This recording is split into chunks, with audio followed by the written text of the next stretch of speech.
started like any other camping trip. 5 of us, college friends who had survived exams, heartbreaks, and wild parties together, decided it was time to escape the humdrum of city life. A secluded spot deep within the Pine Hollow National Forest seemed perfect. Its towering evergreens and serene lake promised peace, adventure, and plenty of stories for the group chat. But from the moment we reached the trailhead, something felt off. The sign for the trail, usually marked with cheerful arrows and instructions, was splintered and faded, as if nature had grown tired of guiding visitors. Despite this, we pushed forward, fueled by the excitement of disconnecting from the world. The further we hiked, the quieter the forest grew, as though even the birds and insects had been warned to leave. By the time we reached our campsite, an eerie stillness had settled around us. The lake was beautiful but oddly motionless, its surface a mirror that reflected the skeletal outlines of the pines surrounding it. There wasn't a single ripple. "We'll have it all to ourselves," joked Carter, the self-proclaimed leader of our group. His tone was light, but his eyes darted nervously to the edge of the woods. "Carter's right," Jess added, ever the optimist. "No crowds, no noise, just us and nature." I wanted to agree, but I couldn't shake the feeling that we weren't alone. It wasn't the comforting sort of togetherness you feel when you're with friends. This was different, as though the forest itself was watching, waiting. While we pitched our tents and gathered firewood, odd things kept happening. Carter tripped over a root and swore it wasn't there a second earlier. Jess found a half-buried trail marker, old and wooden, its arrow pointing directly into the dense, shadowy thicket. "That's not even on the map," she said with a nervous laugh. But the strangest moment came when I was unpacking my gear. My flashlight, which I checked twice before leaving, refused to turn on. The batteries were fresh. I'd replaced them just last night, but the light remained dead. Frustrated, I tossed it aside, only for it to flicker on moments later. Its beam wasn't bright. It was dim and sputtering, like the dying breath of a candle. That night, as we sat around the fire roasting marshmallows and sharing ghost stories, the unease I felt seemed to infect the others. The laughter was forced, the stories more unsettling than fun. Jess's tale about the Watcher of Pine Hollow, a faceless figure said to stalk campers, hit a little too close to home. Even Carter, who loved teasing her about her belief in urban legends, seemed quieter than usual. Around midnight, the fire began to die down, and we decided to turn in. As I zipped up my tent, a low whistle echoed through the trees. It wasn't the wind. It was deliberate, carrying a haunting melody that seemed to mock the silence. I glanced toward the others, but their tents were zipped shut. They'd heard it too, I was sure of it, but no one wanted to acknowledge it. I told myself it was nothing, a bird, maybe. But as the night stretched on, the whistle returned, closer this time. And with it came another sound, the crunch of footsteps, slow and deliberate, circling the campsite. The whistle returned, persistent and haunting. It floated through the trees, each note sharp and deliberate, as though the unseen whistler wanted to ensure we were listening. But worse than the whistle were the footsteps, soft, uneven, circling the campsite like a predator testing the boundaries of its prey. Inside my tent, every muscle in my body screamed for me to investigate. Yet, my instincts overruled my curiosity. I gripped the flashlight, holding it like a weapon, and stayed as still as possible, barely daring to breathe. My heart pounded against my ribs, a drumbeat that felt loud enough to betray my presence. Then came a sound I hadn't expected. Jess's voice, barely audible over the crackling remnants of the fire. "Carter?" she whispered, her words trembling. "Is that you?" Silence answered her. "No games. Okay? This isn't funny," she continued, her voice growing tighter. My stomach sank. Jess wasn't the type to scare easily. If she sounded this terrified, then something wasn't right. A low rustling sound followed, like leaves brushing together in the wind, except there was no wind. The air had grown stifling, thick enough to choke on. I unzipped my tent just a fraction, enough to peer out at the dying embers of the fire. Shapes flickered at the edge of the clearing, tall and humanoid, but not quite right. They stood too still, like shadows without a source. Jess's tent rustled as she peeked out, her headlamp casting a faint glow. "Carter?" she whispered again, louder this time. The light swept across the clearing, landing on Carter's tent. It was zipped shut. Then, without warning, a deep crack echoed through the forest.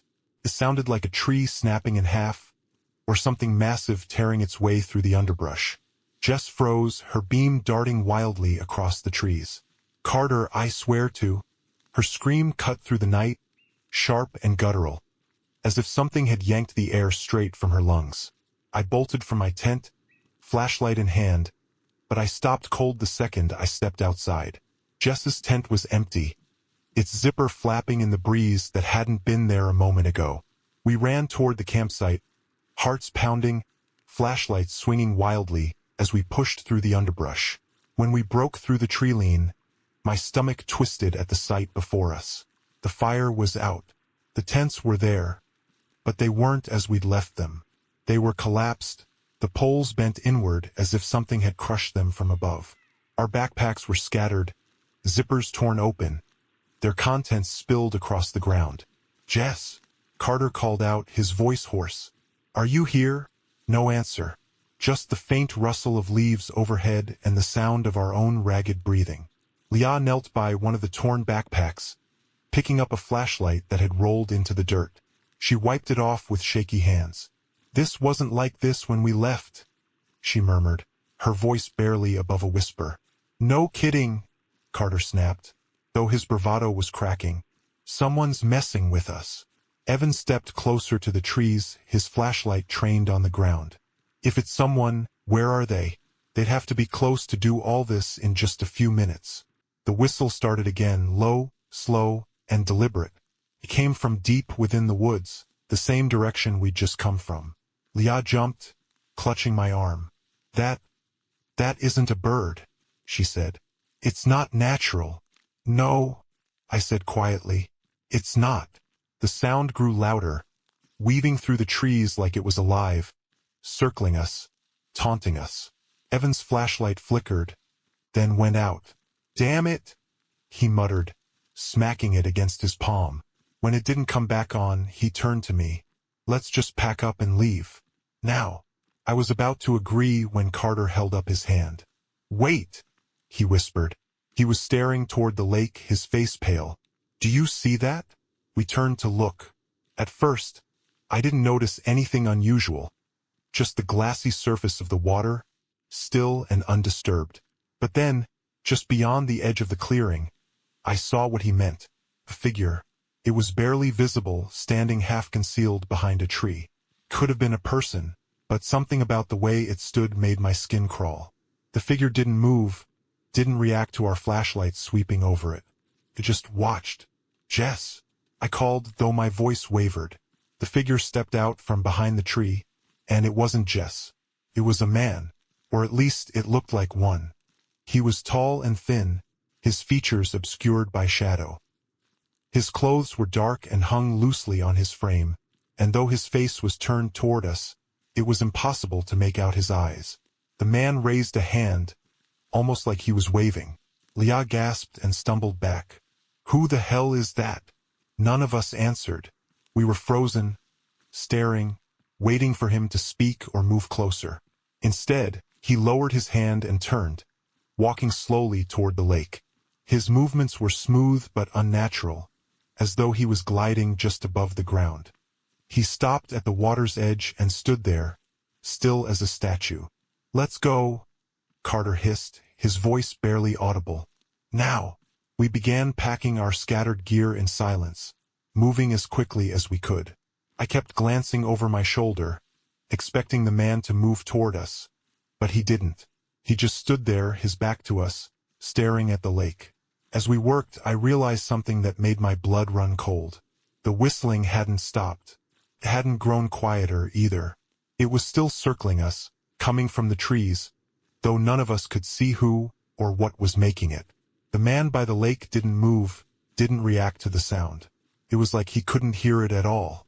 Carter zipped up his bag and slung it over his shoulder. "We're leaving," he said, his voice steady but tight. No arguments. We grabbed what we could and started down the trail. I glanced back once more as we left the clearing. The man was gone. We hadn't made it far when the footsteps started again. They were faint at first, barely audible over the rustle of leaves, but they grew louder as we walked. Every time I stopped to listen, they stopped too. They're following us? Leah whispered, clutching my arm. Oh my God! They're following us. No, they're not, Carter snapped, though his voice cracked. Just keep moving. But they were. The footsteps stayed just out of sight, just out of reach, stalking us through the dark. The further we walked, the more the forest seemed to close in around us, the trees leaning closer, the path narrowing. Then, from up ahead, came the sound that stopped us dead in our tracks. A scream. It was Jess. We froze where we stood, the scream cutting through the forest like a blade. It wasn't just any scream. It was Jess, unmistakably. But it wasn't just terror. It was raw, guttural, filled with pain. Then, just as suddenly as it started, it stopped. Jess! Leah cried, her voice trembling. She took a step forward, but Carter grabbed her arm. Don't, he said sharply. It could be a trap. She's our friend, Carter. Leah shot back, yanking her arm free. What if she's hurt? What if it's not her? Carter said, his voice low and tight. His flashlight beam darted across the trees, searching for movement. You heard the footsteps. You saw whatever the hell that was by the lake. Something's wrong out here. She's out there, Carter. Leah's voice cracked, tears welling in her eyes. I'm not leaving her. Before any of us could stop her, Leah took off down the trail, her flashlight bouncing erratically as she ran toward the direction of the scream. Leah, wait! I shouted, chasing after her. Carter and Evan cursed and followed close behind. The forest seemed darker now, the trees taller, the air heavier with each step. My legs felt sluggish, as if the earth itself were trying to hold me back. We called her name, but Leah didn't respond. Her flashlight flickered ahead of us, weaving through the shadows like a frantic firefly. Then it stopped. Just stopped. We skidded to a halt, staring at the beam of light where it lay still on the ground, partially obscured by a thick layer of leaves. Leah! I called, my voice barely audible. The woods were silent. No wind, no footsteps, not even the whistle. Just an oppressive, deafening silence. My heart pounded as I stepped forward and picked up her flashlight. It was still warm, as though she'd just dropped it. Where did she go? Evan whispered, his voice trembling. I started, but then we heard it. Faint, wet sound. It came from just beyond the trees to our right, where the underbrush was thick and dark. It was a low, rhythmic squelching, like something being dragged through mud. I shone my flashlight toward the sound, the beam slicing through the dense foliage. What I saw will haunt me forever. It was Leah, or what was left of her. Her body was limp, her arms hanging at unnatural angles. Something had hold of her legs, something pale and gaunt, with impossibly long limbs and fingers that wrapped around her ankles like vines. Its back was to us, hunched and twisted, its bones pressing against paper-thin skin. The creature's head turned. Its face, or lack of one, was a nightmare. Where eyes should have been, there were only hollow indentations. Its mouth stretched unnaturally wide, a jagged hole that curved into something resembling a grin. And the sound it made, a guttural, raspy hum that vibrated deep in my chest. Then it started whistling, that same haunting melody that had followed us all night. But now it was louder, clearer, and it was coming from inside the thing like air passing through a hollow shell. Oh my God! Carter whispered, backing away. Oh my God! The creature dragged Leah's body into the shadows, moving unnaturally fast despite its warped shape. I wanted to run after her, to grab her, to do something, but my body wouldn't move. None of us moved. Then the whistling stopped. For a moment the silence returned, so heavy it felt like the world had stopped breathing. Then we heard it again. Footsteps. Slow. Deliberate. Coming toward us. Run! Carter hissed. We turned and bolted, our flashlights bobbing wildly as we sprinted down the trail. I could hear Evan panting behind me, Carter shouting something unintelligible, but I didn't dare look back. The footsteps followed us, steady and unrelenting, closing the gap no matter how fast we ran. We reached the campsite, and for a fleeting second, I thought we were safe. But then the footsteps stopped, replaced by that haunting whistle. It was louder now, echoing through the trees, coming from all directions at once. "What do we do?" Evan gasped, clutching his knees. "What the hell do we do?" Carter didn't answer. He was staring at the trail we'd just come from, his face pale as death. I turned to look and froze. It was there, standing at the edge of the clearing, half hidden in the shadows. The creature tilted its head, as if studying us. Then, slowly, it raised one long, spindly arm and pointed. Not at Carter, not at Evan, not at me. Pointed at the trail leading out of the forest. "Go," Carter whispered, his voice barely audible. "It's telling us to go." "But what about Leah? And Jess?" I said, my voice cracking. "They're gone," Carter said, his face grim. "If we don't leave now, we'll be next." Reluctantly, I nodded, tears streaming down my face as we grabbed our remaining gear and ran. The creature didn't follow. It just stood there, watching us, its hollow face unreadable. We ran like the forest was collapsing behind us, the trail a blur beneath our feet. My lungs burned, my legs ached, but the primal terror surging through me was stronger than any fatigue. Carter led the way, his flashlight bobbing erratically as he scanned for the markers we'd seen on the hike in. Evan stumbled beside me, his breath shallow and ragged. The whistle started again, soft and low, a ghostly melody that seemed to weave through the trees around us. It didn't feel distant anymore. Felt like it was inside the woods, inside us. The sound sank into my skull, burrowing into my thoughts and drowning out everything else. "We're almost there," Carter called, his voice cracking under the weight of his own fear. The trailhead's close, but I didn't believe him. The trees looked wrong now, their trunks twisting and gnarled as though they were alive. The path seemed narrower, the underbrush denser, grabbing at our legs as we pushed forward. I stole a glance over my shoulder and saw nothing but blackness. No sign of the creature, no sign of Leah, just endless, suffocating darkness.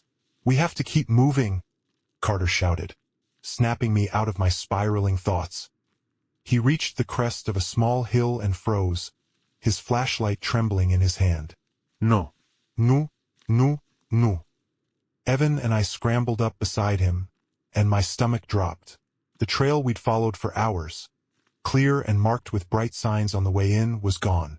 In its place was a wall of trees, their branches tangled together in a grotesque lattice. There was no trailhead, no car, no way out. "What the hell is this?" Evan whispered, his voice shaking. "Where's the path?" Carter didn't answer. He just stood there, his shoulders heaving, his head shaking in silent disbelief. I shone my flashlight at the trees, hoping to find a gap, a break, anything. But the wall was unbroken, impenetrable. Then the footsteps started again. They came from behind us, slow and deliberate, crunching on the dry forest floor. Evan let out a strangled cry and turned to run, but Carter grabbed his arm. "No," he hissed. "If you run, it'll follow. Just stay together." The footsteps grew louder, closer. I tightened my grip on the flashlight, though I knew it wouldn't help. The beam wavered as my hands shook, but I forced myself to turn and face whatever was coming. The creature stepped into the edge of the light. It looked taller now, its limbs stretched and angular, its hollow face twisting into something almost human. Its long fingers twitched, reaching toward us, though it remained just out of reach. The whistling grew louder, more chaotic, as if it were coming from inside the creature itself. "Why is it just standing there?" Evan whispered, his voice barely audible. I didn't know. The creature seemed to be waiting, watching, its head tilting slightly as if listening to something we couldn't hear. Then it raised its arm again, pointing, not at the trail this time, but at the ground beneath our feet. I shone my flashlight down and saw something I hadn't noticed before. A faint path, barely visible beneath the leaves and dirt, leading into the trees. It was narrow and overgrown, not like the trail we'd followed to the campsite. This one felt older, forgotten. Carter shook his head, stepping back. "We're not going in there. It's the only way," Evan said, panic creeping into his voice. "The trail we came in on is gone. If this thing's showing us a path, maybe it's leading us into a trap." Carter snapped, his voice rising. "Do you trust that thing? Do you trust this?" The whistle cut through the air again, shrill and piercing, silencing our argument. The creature didn't move, didn't react. It just stood there, pointing. "Carter," I said quietly, my voice trembling, "we don't have a choice." His jaw tightened, his eyes darting between the creature and the faint path. Finally, with a frustrated growl, he turned and stomped forward. "Fine. But if we don't come out of this alive, don't say I didn't warn you." Evan and I followed, the narrow trail closing in around us as we moved deeper into the woods. The air felt heavier, colder, and the trees seemed to loom closer with every step. My flashlight flickered, the beam growing weaker, and I realized with a sinking feeling that the batteries were dying. "Keep going," Carter said, his voice strained. "Don't stop." But the forest wasn't letting us leave. The trail twisted and turned in ways that didn't make sense, doubling back on itself, leading us in circles. The whistling stayed with us, sometimes close, sometimes distant, but never gone. And always, just at the edge of the light, I could feel the creature watching. Then we came to a clearing. It was small and unnaturally quiet, the trees forming a perfect circle around us. In the center was a single object, a pile of clothing torn and bloodied. Jess's jacket was on top, its bright blue fabric unmistakable. Leah's flashlight rolled out from beneath the pile, its beam flickering as it stopped at my feet. I knelt to pick it up, my hands trembling. That's when I saw it. Something carved into the dirt beneath the clothes. Words, scrawled deep and jagged, as though by claws. "It takes what you leave behind." I stared at the words, my breath hitching in my throat. Carter and Evan were silent, frozen in place as the meaning sank in. Then, from the darkness beyond the clearing, came the sound we'd been dreading. Footsteps. The footsteps closed in, slow and deliberate, crunching on the dry leaves just beyond the edge of the clearing. I held my breath, gripping Leah's flashlight so tightly my knuckles ached. The beam flickered erratically, barely cutting through the oppressive darkness. Evan took a shaky step back. "What do we do?" he whispered, his voice trembling. Carter didn't answer. His eyes darted toward the faint trail we'd come from, then back to the edge of the clearing. He was trying to calculate an escape, but we all knew there was none. The creature wanted us here. It had brought us to this spot for a reason. The whistle began again. This time it wasn't distant or haunting. It was deafening, like a blade scraping against glass, burrowing into our ears. I dropped to my knees, clutching my head as the sound pulsed through me. It wasn't just a sound. It was inside me, vibrating through my skull, filling my thoughts with chaos. Then, as suddenly as it began, the whistle stopped. I opened my eyes and saw the creature. It stood at the edge of the clearing, its grotesque form half hidden in shadow. Its hollow face twisted, angling toward us as though it could see despite its lack of eyes. The jagged hole that served as its mouth stretched wider, curling into a mockery of a smile. But it wasn't alone. Behind it, shapes began to emerge. Dozens of them. Thin, elongated figures, their silhouettes blending with the trees. Each one moved in the same unnatural way, their limbs bending at impossible angles. They formed a silent audience, surrounding the clearing like sentinels. "We're trapped," Evan whispered, his voice barely audible.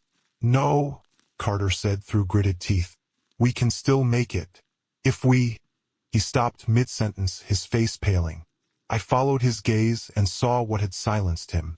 The pile of clothing in the center of the clearing was moving.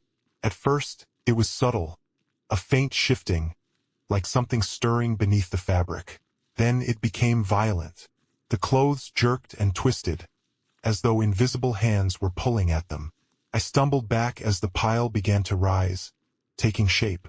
It wasn't Leah or Jess. It was us. The figure that formed from the pile of clothing wasn't human. Not entirely. Its shape was grotesquely familiar, a horrifying amalgamation of our features stitched together in a mockery of life. My jacket hung from its hunched shoulders, Leah's scarf draped around its neck, Evan's beanie perched crookedly on its misshapen head, and its face, twisted and distorted, was a collage of our own faces, melded into a single nightmarish expression. It opened its mouth, and the whistle began again. Evan screamed, stumbling backward. Carter grabbed my arm, dragging me toward the edge of the clearing. "Run!" he shouted. We didn't argue. We ran, plunging into the darkness, the sound of the whistle chasing us. The forest closed in around us, the branches clawing at our clothes and skin. My flashlight flickered and died, but I didn't stop. I followed Carter's heavy footfalls, Evan's panicked gasps, the sheer instinct to survive. The footsteps followed, relentless and unyielding. They weren't just behind us, they were beside us, above us, surrounding us. The forest was alive with movement, the shadows shifting and twisting like living things. "We're almost there," Carter shouted, though I didn't know if he was trying to convince us or himself. But then Evan screamed. I turned just in time to see him vanish into the darkness. His body yanked sideways as though by an unseen force. His flashlight spun wildly before hitting the ground, its beam pointing upward to illuminate the canopy of trees. "Evan!" I shouted, skidding to a stop. "No." Carter grabbed my arm, pulling me forward. "We can't go back. We can't just leave him," I cried, tears streaming down my face. "We have to keep moving." Carter's voice cracked, raw with desperation. "If we stop, we're dead." I wanted to argue, to fight him, but then I heard it, the sound of something heavy being dragged through the underbrush. The whistle grew louder, closer, drowning out my thoughts. I ran. The trail twisted and turned, and my legs screamed in protest, but I kept going. My lungs burned with each breath, and the edges of my vision blurred. Carter was ahead of me, his silhouette barely visible in the darkness. "Do you see it?" I gasped, my voice barely audible.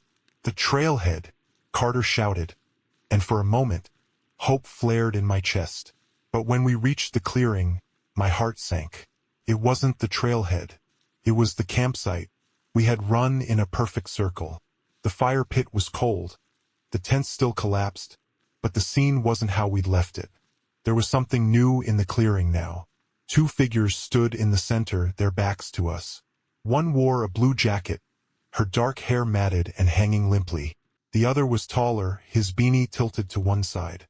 They stood unnaturally still, their heads tilted at sharp, awkward angles. "Leah," I whispered, my voice trembling. "Evan." They turned in unison. Leah and Evan, or what looked like them, turned to face us. Their bodies were wrong. Evan's arms hung too long, his joints bent backward, and his head lolled to one side as though it could barely stay upright. Leah's movements were stiff and mechanical, her legs jerking unnaturally as she took a step forward. "Run," Carter whispered, his voice shaking, but I couldn't move.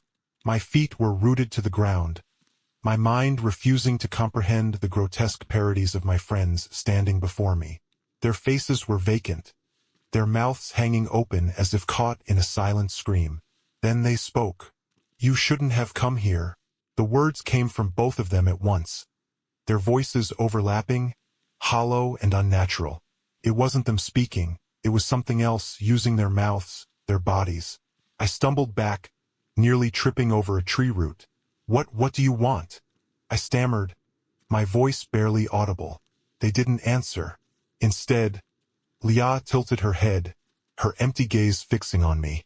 "It takes what you leave behind," she said, her voice rasping like wind through dead leaves. "What does that mean?" Carter shouted, stepping in front of me. "Who's doing this? Why are you doing this?" Evan's head snapped toward him, his neck cracking audibly. The forest needs its due. Before we could react, the whistling started again, louder and sharper than before. It seemed to come from everywhere at once, piercing through the air like nails on a chalkboard. I clapped my hands over my ears, but it didn't help. The sound was inside me, vibrating through my chest, my skull. And then, through the cacophony, I heard something else. Footsteps. Not just one set this time, but many, dozens of them, crunching on the dry forest floor, growing louder with every passing second. I turned toward the sound, my heart pounding. The figures were back. The ones we'd seen earlier, shadowy and distorted, emerging from the darkness one by one. They surrounded the clearing, their hollow faces turned toward us, their long limbs swaying as if caught in a breeze we couldn't feel. They didn't move closer, but their presence was suffocating, oppressive. "We have to go," Carter said, grabbing my arm. His voice was tight, his face pale. "Now." "Where?" I whispered, tears streaming down my face. "There's nowhere to go." "We'll find a way," he said, his grip tightening. "We'll get out of here." But deep down I knew he was lying. There was no escape. The forest wasn't letting us leave, not without taking something in return. We bolted from the clearing, plunging back into the trees. The figures didn't follow, but their presence lingered, a weight pressing down on us as we ran. The whistling grew fainter, more distant, but it never stopped completely. It was always there, just at the edge of hearing, a reminder that we were being watched. "This way," Carter shouted, veering off the overgrown path and into the dense underbrush. "Are you sure?" I called after him, my voice trembling. "No," he admitted, his breath ragged. "But staying here isn't an option." We crashed through the trees, branches clawing at our clothes and skin. My flashlight had long since died, leaving us to navigate by the pale light of the moon filtering through the canopy. Every shadow looked like a figure, every sound a threat. Then we saw it, a faint glow ahead, flickering like a distant campfire. "Do you see that?" Carter asked, his voice tight with a mix of hope and fear. I nodded, though every instinct screamed at me to turn back. But we didn't have a choice. If there was even a chance it was the way out, we had to take it. We stumbled into another clearing, this one smaller and more enclosed. In the center was a fire pit, its flames crackling softly. But the fire wasn't natural. The flames were a sickly green, casting an eerie glow over the clearing. And beside the fire stood a figure. It wasn't the creature. This one looked human. An old man, his face weathered and hollow, his eyes sunken and dark. He wore a tattered coat and held a crooked staff, his silhouette flickering in the unnatural light. "Welcome," he said, his voice low and gravelly. "You've come far." Carter stepped forward, his fists clenched. "Who are you? What do you want?" The old man didn't answer right away. He tilted his head, studying us with a faint smile. "The forest is ancient," he said finally. "It takes care of its own. But every gift has a price." "What does that mean?" I asked, my voice shaking. He gestured toward the fire. "The forest allowed you in. It offered you shelter, kept you alive. But now it demands payment." "What kind of payment?" Carter asked, his voice rising. The old man's smile widened. "It takes what you leave behind." I stared at him, my mind racing. The words carved into the dirt, Leah's and Evan's disappearance, the creature's strange behavior. It all clicked into place. The forest wasn't just taking random people. It was taking what we valued most. "I'm not leaving anything behind," Carter shouted. "I'm not leaving anyone behind." The old man chuckled, a dry, hollow sound. "You already have." The fire flared, the green flames surging upward. And through the smoke, I saw them, Leah and Evan, their faces twisted with pain, their mouths open in silent screams. The flames wrapped around them like vines, pulling them deeper into the inferno.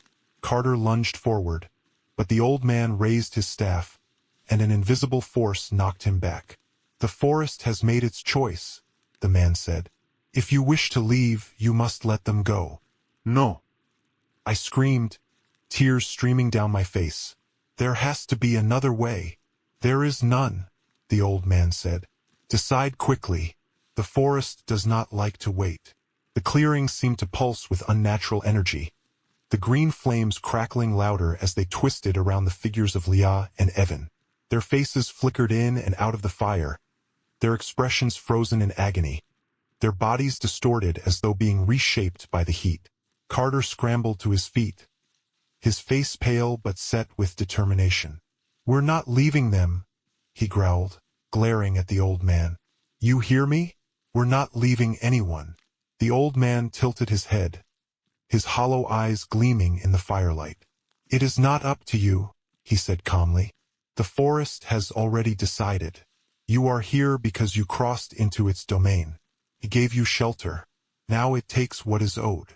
"No one owes you anything," Carter shouted. "This isn't fair. You can't just—" "Fair?" The old man interrupted, his voice low and sharp. "The forest is not fair. It is not cruel. It simply is. And if you resist, it will take more than what it has claimed." I glanced at the fire again, my heart shattering at the sight of Leah and Evan. The longer I stared, the more their features seemed to blur, their identities eroding as the flames consumed them. I felt sick, helpless, tears streaming down my face. "There has to be another way," I whispered. "Please, tell us how to save them." The old man's gaze shifted to me, and for a moment, I thought I saw a flicker of pity in his expression. "The forest will not be cheated," he said.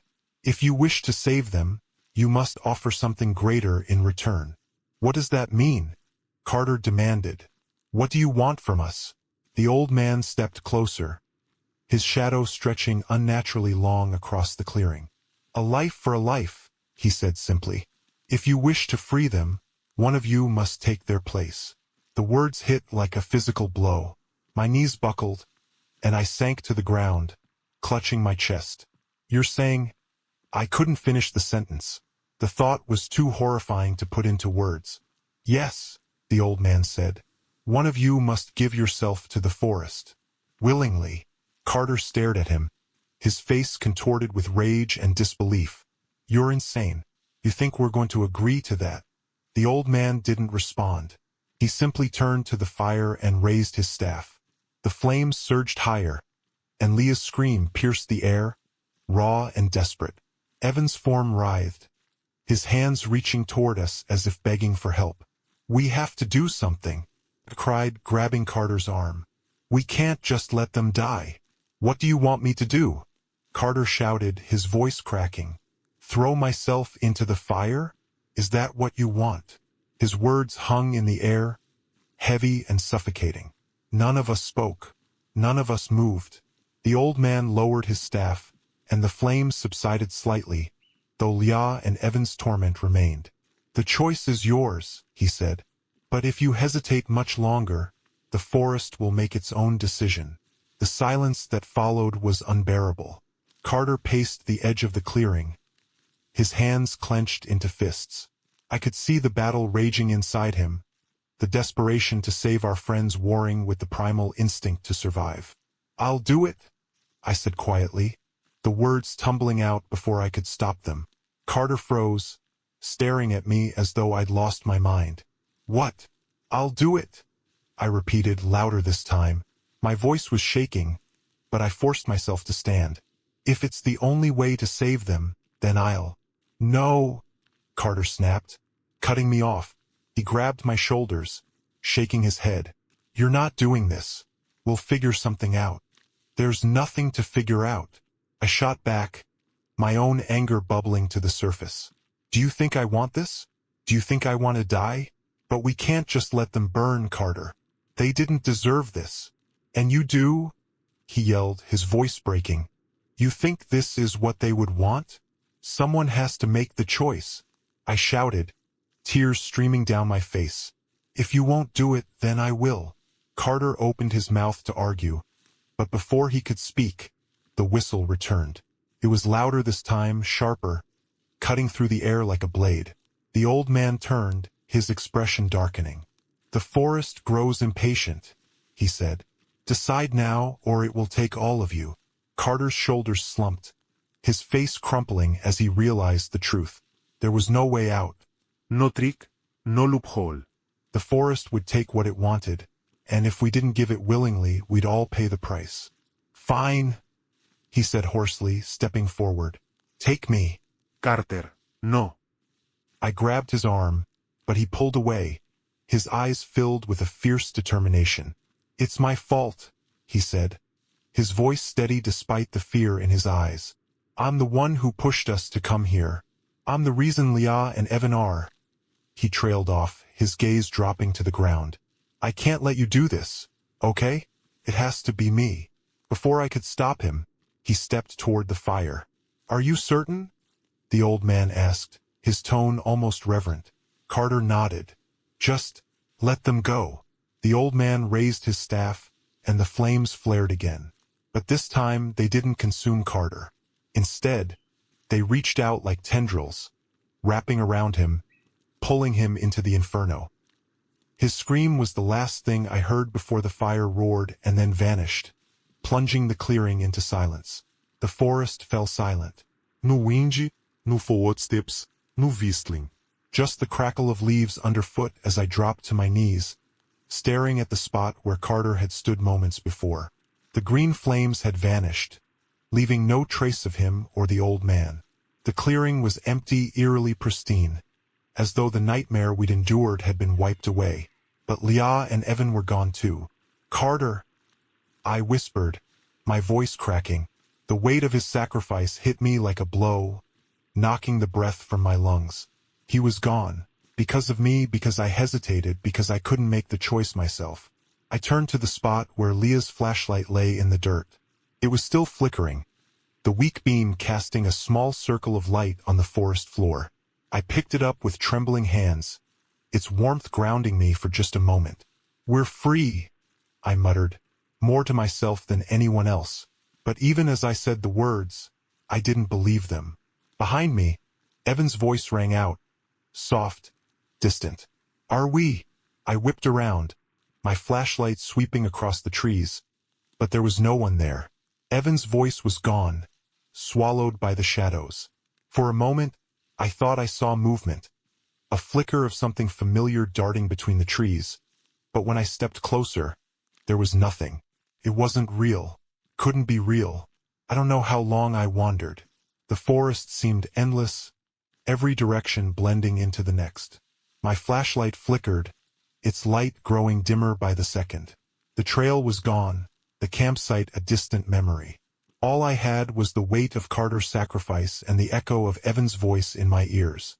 And then, without warning, the trees began to thin. A faint glow appeared ahead, pale and warm, growing brighter with each step. I stumbled forward, my heart pounding. The trailhead. It had to be. When I broke through the tree-line, the sight of my car brought a sob of relief. The lot was exactly as we'd left it. Empty, save for our vehicle, dew glistening on the windshield. The sun was rising, casting soft golden light over the forest's edge. I threw open the driver's side door and collapsed into the seat, shaking so hard I could barely turn the key. The engine roared to life, and I sat there, staring at the road ahead, unable to move. I was out. I had survived. But at what cost? The drive back to the city was a blur. The radio stayed off, the silence suffocating as I replayed everything in my mind. Carter's final words, Leah's screams, Evan's face vanishing into the darkness. I gripped the wheel so tightly my knuckles turned white, my thoughts spiraling into chaos. I didn't stop until I reached my apartment. The moment I stepped inside, I locked the door behind me and collapsed onto the couch, burying my face in my hands. I wanted to believe it was over, that I was safe, but the forest's presence still clung to me like a shadow. And then I noticed the sound. A faint whistle, low and haunting, drifting through the room like a distant breeze. I froze, my heart hammering in my chest. Slowly, I turned toward the window, the early morning sunlight streaming through the curtains. It was open. I didn't sleep that night, or the next. The whistle followed me everywhere. Soft, almost imperceptible, but always there. In the hum of the city, in the rustle of leaves on my walk home, even in the silence of my apartment. And I wasn't alone. At first it was subtle, a glimpse of a shadow in the corner of my eye, a fleeting sense of being watched. But as the days passed, the signs grew more undeniable. My belongings moved when I wasn't looking. Lights flickered, even in the middle of the day. And at night, I swore I could hear footsteps in the hallway, just outside my door. The forest hadn't let me go. It had followed me, clinging to my mind, my life. And no matter how far I ran, how tightly I locked my doors, I knew the truth. It wasn't over. Not yet. I woke up in my apartment, gasping for air. The soft glow of morning sunlight filtered through the curtains, warm and indifferent, as though the nightmare had been nothing but a bad dream. My hands trembled as I sat up, scanning the room for signs of the forest, the fire, the figures. But everything was normal, or almost normal. The whistling was gone. The whispers, the shadows, all of it had disappeared. But something was different. My chest felt heavy, like I'd left a part of myself behind in that clearing. For a long time, I sat there in silence, staring at the floor, trying to convince myself it was over. Then I saw the scratch marks on my front door. I called the police that morning. I didn't know what else to do. I told them about my friends, about how we'd gone camping and they hadn't come back. I didn't mention the creature, the fire, or the forest's strange demands. Just that we'd gotten separated and I'd been the only one to make it out. They came to my apartment within the hour, asking questions, taking notes.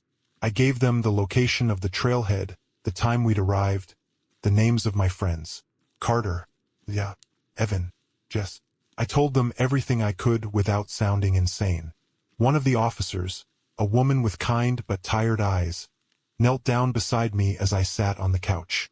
"You've been through a lot," she said gently. "We'll do everything we can to find them." But I could see the doubt in her eyes. To them, I was just another hiker who'd gotten lost in the woods and panicked when my friends didn't come back. They thought I was lucky to be alive. I wasn't sure they were wrong. The search lasted 2 weeks. They found the campsite, our torn tents and scattered belongings. They found Jess's jacket, snagged on a low branch near the lake. They found Carter's backpack, half buried in a patch of mud. But there was no sign of them. No bodies, no tracks, no evidence to explain what had happened. The forest swallowed everything. The investigators ruled it an accident. The official story was that we'd gotten lost, and my friends had likely succumbed to the elements. "The woods can be dangerous," one officer told me during a follow-up interview. "It's not uncommon for hikers to go missing out there." But I knew better. The forest wasn't dangerous because of its size or its isolation. It was dangerous because it wasn't natural, because it took. And no one would believe me. Months passed. The police stopped calling. The headlines faded. The world moved on, but I couldn't. I quit my job, stopped answering messages, barely left my apartment. Every time I closed my eyes, I saw them. My friends, trapped in the fire, their faces distorted in agony. Sometimes, I swore I heard Carter's voice, faint and distant, calling my name, or Leah's laugh, carried on a breeze that shouldn't exist. Once, I thought I saw Evan in the reflection of a store window, his head tilted at that unnatural angle. But when I turned, there was no one there. The forest hadn't let me go. It never would. One day, I got a call from the lead investigator. "We've closed the case," he said, his tone clipped and professional. "I'm sorry, but there's nothing more we can do." "I understand," I replied, though my throat felt tight. He hesitated. "There is one thing," he added. "It's probably nothing, but it's been bothering me. When we searched the site, we found something carved into a tree near the clearing. Looked like someone did it with a knife." "What did it say?" I asked, my voice barely a whisper. There was a long pause. Then he sighed. "It said, 'It takes what you leave behind.' Mean anything to you?" The line went dead before I could respond. That night, I locked every door and window, turned on every light, and sat on the couch clutching the phone. I told myself it was just a phrase, meaningless words scratched into the bark by some passing hiker. But deep down I knew the truth. The forest had taken Carter, Leah, Evan, and Jess. And it had taken something from me too. My peace, my sanity, my sense of safety. It had marked me, and no matter how far I ran, how tightly I locked the doors, it would always be there, waiting. In the silence, I thought I heard it again. Faint and distant, drifting through the walls. A whistle.